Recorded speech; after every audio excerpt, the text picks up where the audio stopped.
ସୁଭଦ୍ରା ଯୋଜନାର ନୂତନ ଆବେଦନ କରିବା ସାଇଟ୍‌ଟି କେବେ ଖୋଲିବ?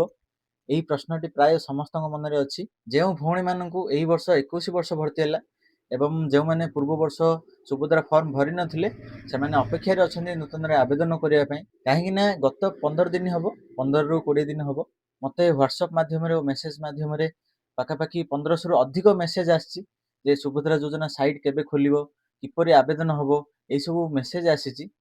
ତ ଏହି ସବୁ ପ୍ରଶ୍ନର ଉତ୍ତର ତ ଅଫିସିଆଲି ଉତ୍ତର ତ ଆମ ପାଖରେ ନାହିଁ, କୌଣସି ଇନଫର୍ମେସନ୍ ଅଫିସିଆଲି ଆମେ ପାଇନୁ। ଗତ ସେପ୍ଟେମ୍ବର 9 ତାରିଖରେ ସରକାର ଘୋଷଣା କରିଥିଲେ ଯେ ଯେଉଁମାନଙ୍କୁ 21 ବର୍ଷ ହେଲା ଏବଂ ଯେଉଁମାନେ ପୂର୍ବରୁ ଆବେଦନ କରିନଥିଲେ ସେମାନେ ନୂତନ ସାଇଟ୍ ଖୋଲିଲେ ଆବେଦନ କରିପାରିବେ ବୋଲି। ଅଗଷ୍ଟ 9 ପରେ ପୁଣି ପୋର୍ଟାଲ ଅନ୍ ହେବ।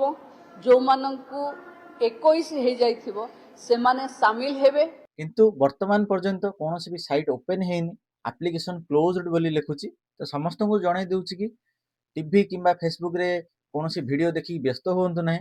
ଯେବେ ଆମ ପାଖକୁ କୌଣସି ନୋଟିଫିକେସନ୍ ଆସେ, ଅଫିସିଆଲି ନୋଟିଫିକେସନ୍ ଆସେ ଯେ ନୂତନ ସୁଭଦ୍ରା ଆପ୍ଲାଏ କରିହେବ ବୋଲି, ମୁଁ ଭିଡ଼ିଓ କିମ୍ବା ପୋଷ୍ଟ ମାଧ୍ୟମରେ ଆପଣଙ୍କୁ ଜଣାଇଦେବି। ପୂର୍ବରୁ ବି ଭିଡ଼ିଓ ବନେଇଥିଲି, ଏବେ ମଧ୍ୟ କହୁଛି। ତ ସାଇଟ୍ ଖୋଲିଲା ପର୍ଯ୍ୟନ୍ତ ଅପେକ୍ଷା କରନ୍ତୁ। ଯେଉଁମାନେ ଚ୍ୟାନେଲକୁ ସବସ୍କ୍ରାଇବ୍ କରିନାହାନ୍ତି ସେମାନେ ଶୀଘ୍ର ଚ୍ୟାନେଲକୁ ସବସ୍କ୍ରାଇବ୍ କରିଦିଅନ୍ତୁ ଏବଂ ଫେସବୁକ୍ ପେଜକୁ ଫଲୋ କରିଦିଅନ୍ତୁ, ଯାହାଦ୍ୱାରା ମୁଁ କୌଣସି ବି ଭିଡ଼ିଓ ଯଦି ଛାଡ଼ିବି ଆପଣମାନେ ପ୍ରଥମେ ନୋଟିଫିକେସନ୍ଟି ପାଇପାରିବେ।